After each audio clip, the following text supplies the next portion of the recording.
Assalamualaikum warahmatullahi wabarakatuh. Pada video kali ini, kami kelompok 11 akan mempresentasikan mengenai kesehatan dan keselamatan kerja atau K3 yang disusun oleh Nopia Hilda Octavia Manalu, NIM 19032 1100095.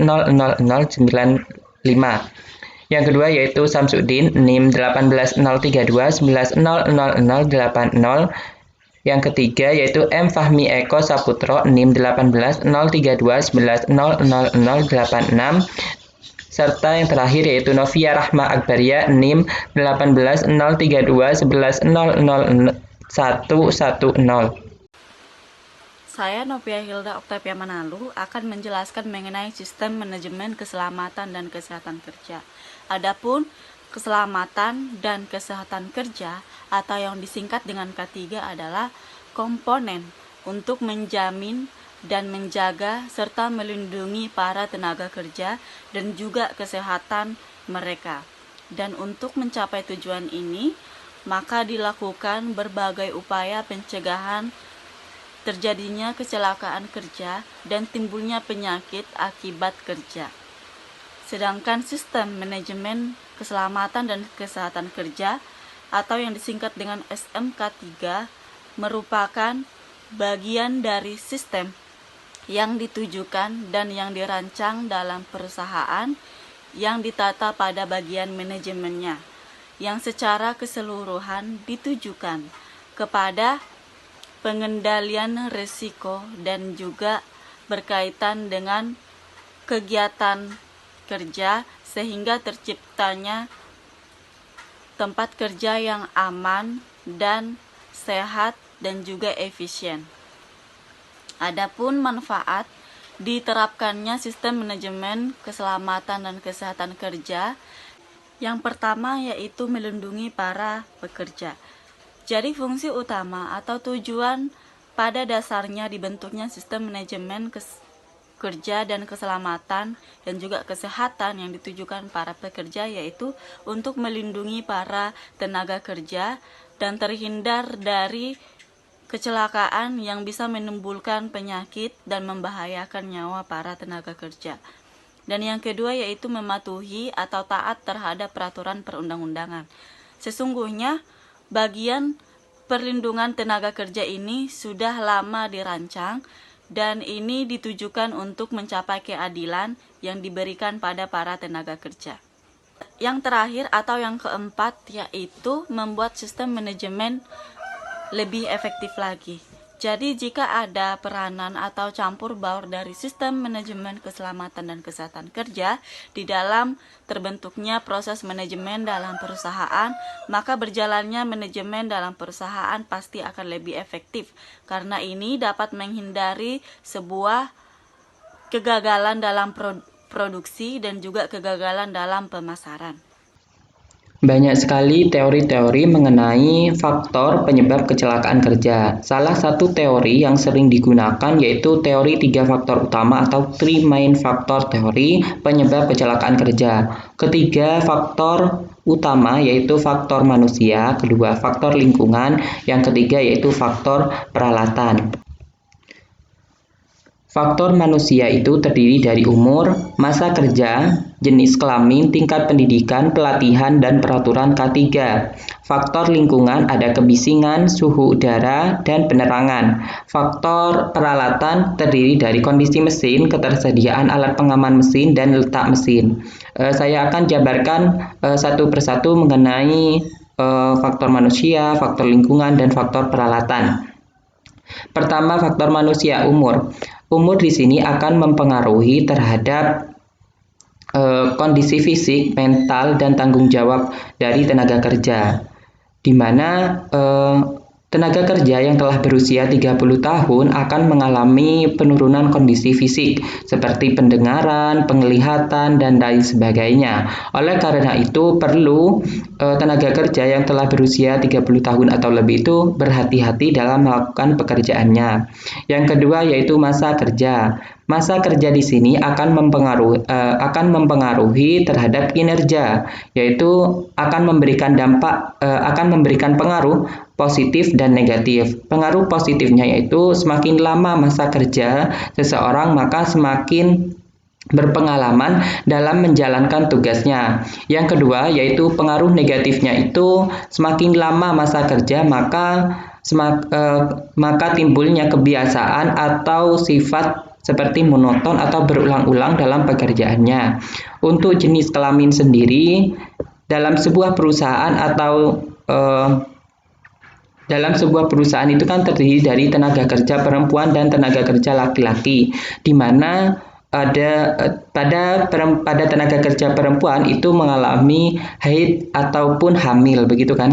Nah, oleh karena itu perlu beban dan kebijakan yang perlu disesuaikan oleh perusahaan.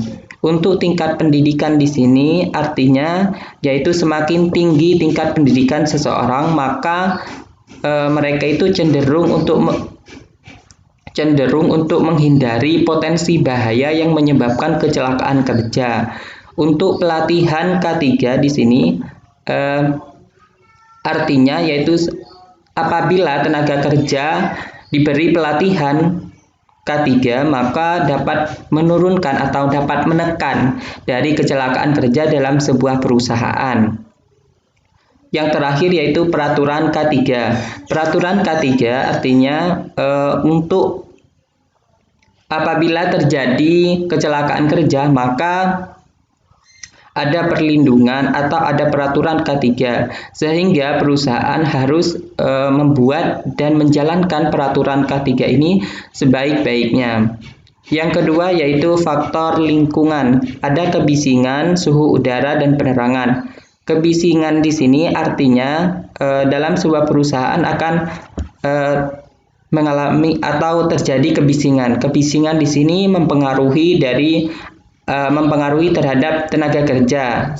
Salah satunya seperti menurunkan konsentrasi tenaga kerja, terus menyebabkan tuli dan lain sebagainya. Suhu udara di sini apabila suhu udara itu dingin, maka tenaga kerja itu seperti kaku dan koordinasi ototnya itu menurun gitu.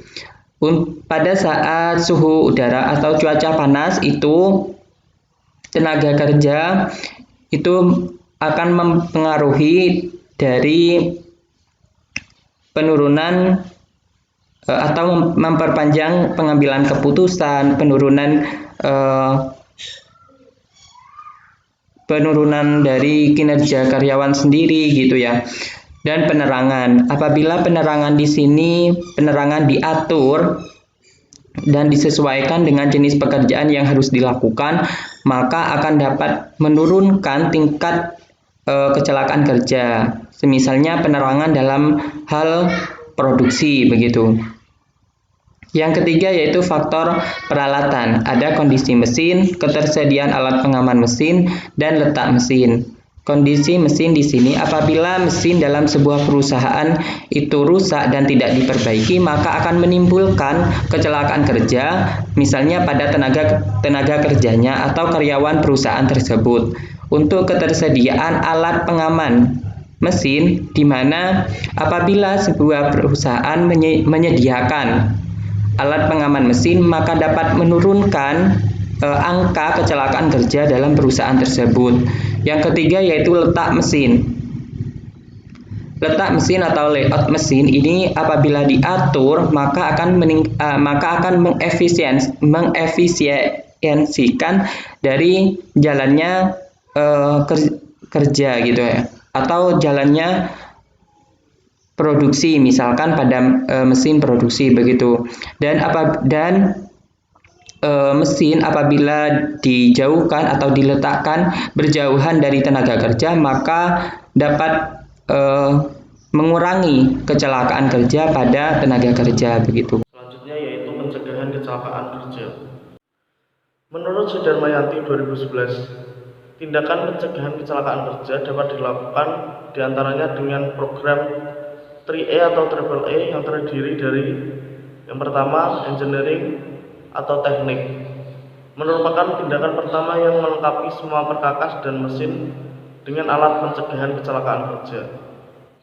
Yang kedua, education atau pendidikan, merupakan perlu memberikan pendidikan dan pelatihan kepada para pekerja untuk menanamkan kebiasaan bekerja dan cara kerja yang tepat dalam rangka mencapai keadaan yang aman dengan semaksimal mungkin. Yang ketiga, enforcement atau pelaksanaan, merupakan tindakan pelaksanaan yang memberi jaminan bahwa peraturan pengendalian kecelakaan kerja dilaksanakan.